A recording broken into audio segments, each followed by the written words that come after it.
This scene has no villain, no fight, no conflict, no one's trying to stop anyone from doing anything. And it's one of the most iconic moments in cinema history. Every writing book you've ever read has told you the same thing. Conflict is the engine of story. No conflict, no interest.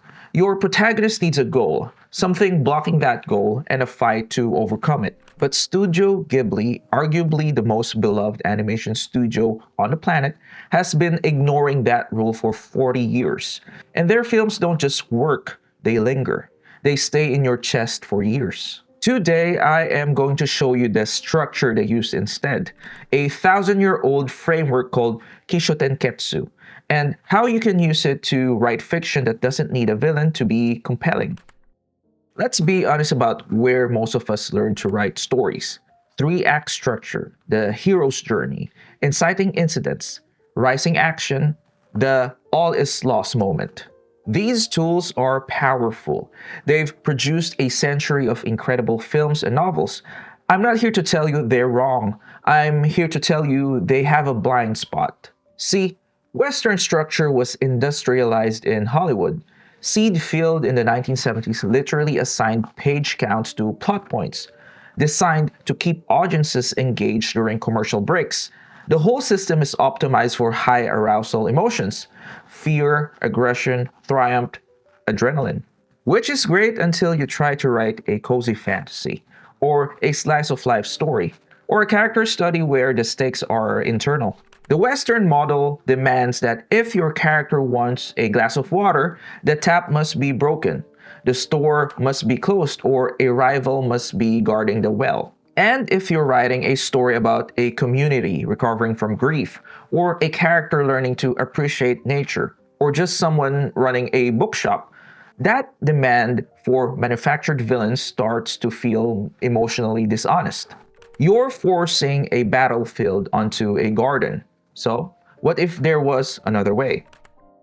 Kishōtenketsu, it's the Japanese reading of four Chinese characters, and it's been the backbone of East Asian storytelling for over 1,000 years.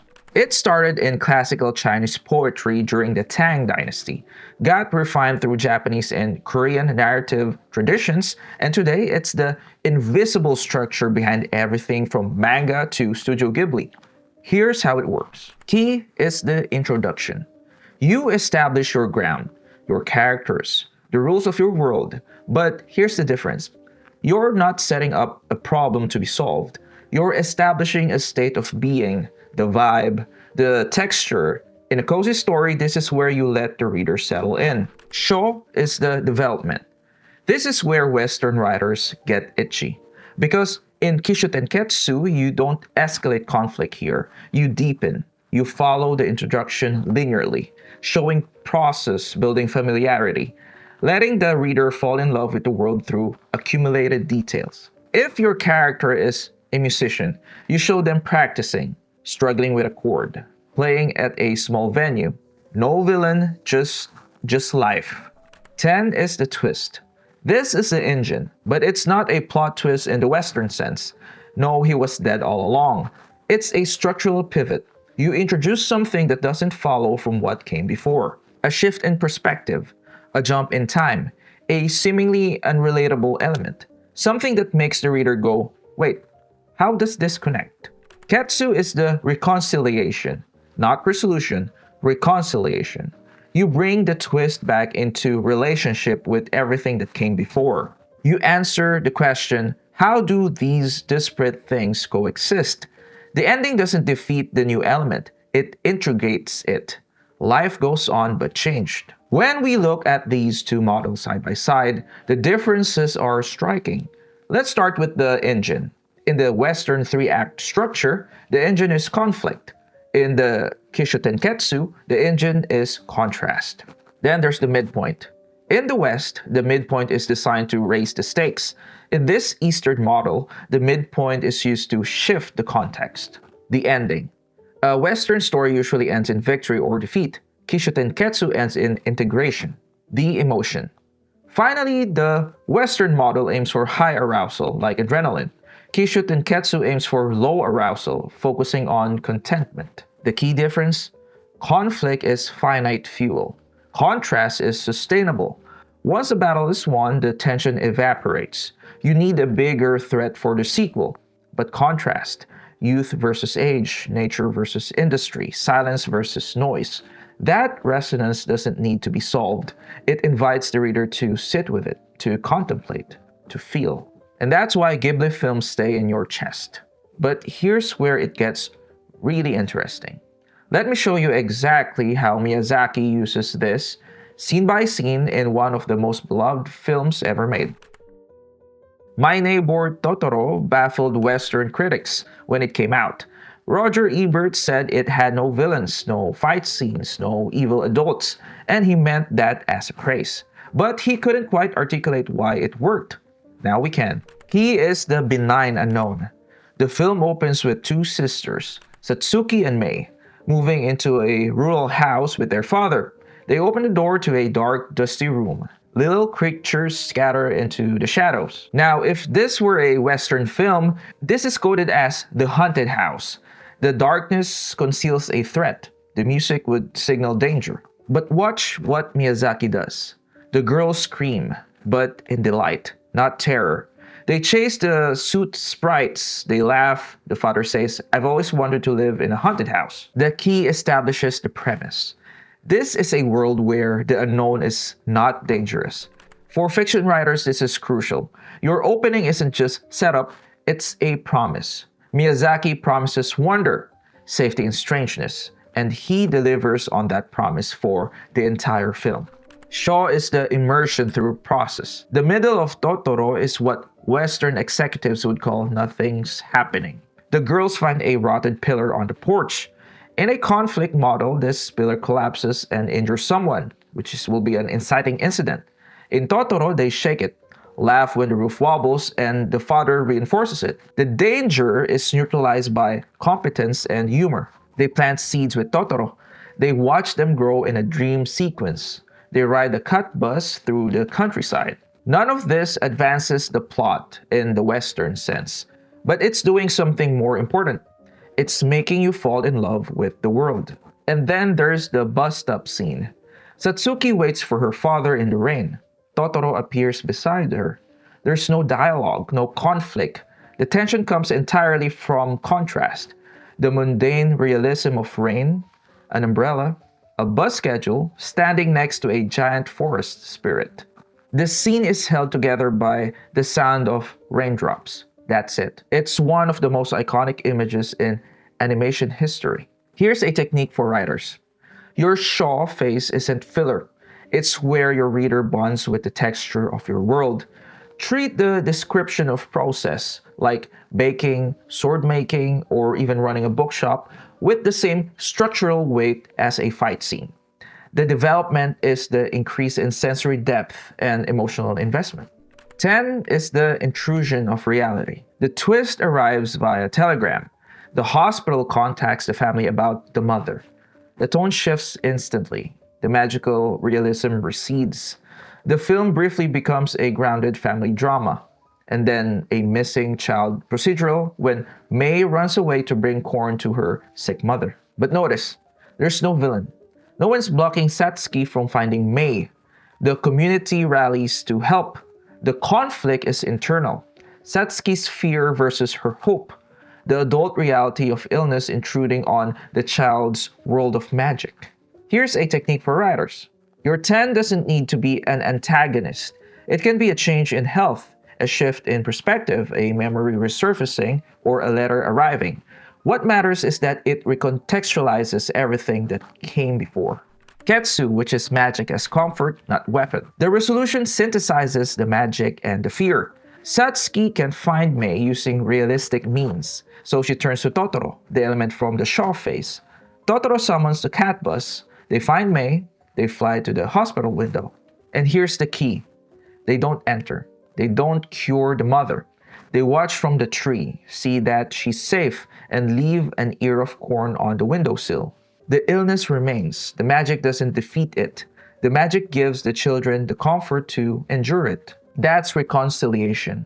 Two worlds coexisting, life continuing, changed but not conquered. And that's why the film stays with you, because real life rarely offers clean victories and Kishotenketsu doesn't pretend it does. Now, you might be thinking, okay, but that only works for gentle healing stories. Wrong. Let me show you how Bong Joon-ho used the same structure to create one of the most devastating films of the century. Parasite won the Academy Award for Best Picture. Western critics tried to fit it into three-act structure.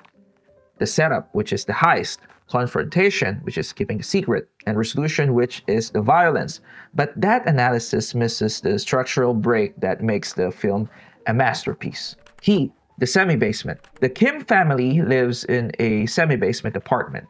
They fold pizza boxes, steal Wi-Fi, fumigate for free by leaving the windows open during a city pest control. The key establishes them not as victims but as resourceful, morally flexible, hustlers. The tone is dark comedy, and crucially, a friend gives the son a scholar's stone, a symbol of aspirational wealth. Shaw, the infiltration. The Shaw is the methodical infiltration of the wealthy Park household. Son gets daughter hired, daughter gets father hired, father gets mother hired. The Park family doesn't fight back. They're nice because they're rich. The tension isn't from conflict, it's from contrast. The Kim's desperate reality hidden beneath their polished performance.